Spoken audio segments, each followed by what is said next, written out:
અમદાવાદના હાથીજણ પાસે ડાકોર જતા પદયાત્રીઓ માટે છાસનું વિતરણ કરવામાં આવી રહ્યું છે। જય દ્વારકાધીશ દિવ્યાંગ મિત્ર મંડળ દ્વારા છાસ વિતરણ પગપાળા યાત્રીઓ માટે કરાઈ રહ્યું છે। 150થી વધુ દિવ્યાંગો ડાકોર જતા પદયાત્રીઓને સેવા આપી રહ્યા છે।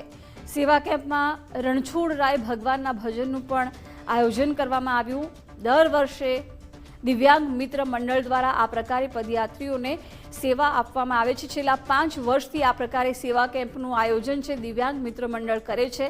આ વખતે તમામ પદયાત્રીઓને છાસનું વિતરણ કરવામાં આવી રહ્યું છે।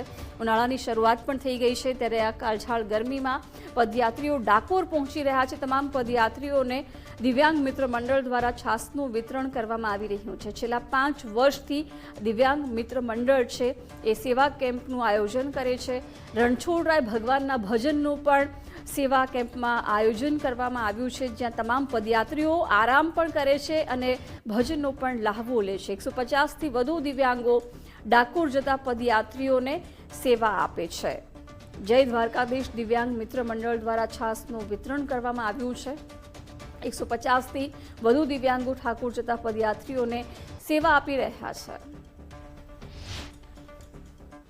જય રણછોડ માખણચોડ હોળી આવી રહી છે અને ડાકોર જે પગપાળા જતા હોય અમદાવાદથી ડાકોર જતા પગપાળા માટે ખાસ દિવ્યાંગો દ્વારા આયોજન કરવામાં આવ્યું છે, કેમ્પ શરૂ કરવામાં આવ્યો છે અને જય દ્વારકાધીશ દિવ્યાંગ મિત્ર મંડળ દ્વારા આયોજિત છાસ વિતરણ કેન્દ્રનો કેમ્પ કરવામાં આવ્યો છે। આ દિવ્યાંગો સતત જે ડાકોર જતા તમામ જે પદયાત્રીઓ હોય તેમની સેવા કરે છે, છાસનું વિતરણ કરે છે અને તમામ જે દિવ્યાંગો છે તેમની સાથે વાત કરીશું।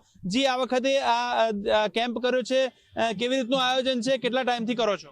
અમે ઘણા સમયથી અહીંયા આયોજન કરીએ છીએ સાહેબ, અને સારું એવું આયોજન રહ્યું અને આ વખત સારો એવો અમને પ્રતિસાદ બી રહ્યો। અને સાથે અમારા આયોજક અમારા રાકેશભાઈ પટેલ જે ઘણા સમયથી રિક્ષા દ્વારા અમે છાસ વિતરણનો કાર્યક્રમ કરતા હતા અને દ્વારકાધીશના આશીર્વાદથી અમે સારું એવું આયોજન કરી રહ્યા છે। શું કહેશો, કેટલા લોકો અહીંથી પસાર થતા હોય છે અને કેટલા દિવસથી આ કેમ્પ ચાલુ છે?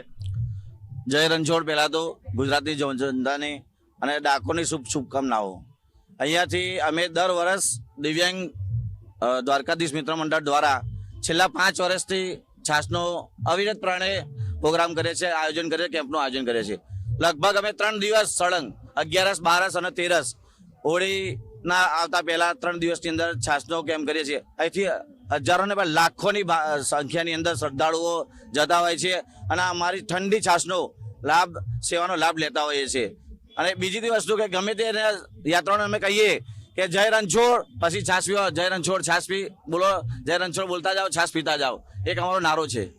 શું કહેશો, કેવી અનુભૂતિ થાય છે જ્યારે ડાકોર રણછોડ રાયના મંદિરે દર્શન કરવા લોકો જતા હોય છે અને આ સેવાનો કેવો મોકો મળ્યો છે, કેવી અનુભૂતિ થાય છે? આ સેવાનો એવો ભગીરથ લાવો મળે છે કે આવો કોઈ દિવસ લાવો મળે જ નહીં અને ઘણો બધો આનંદ થાય છે।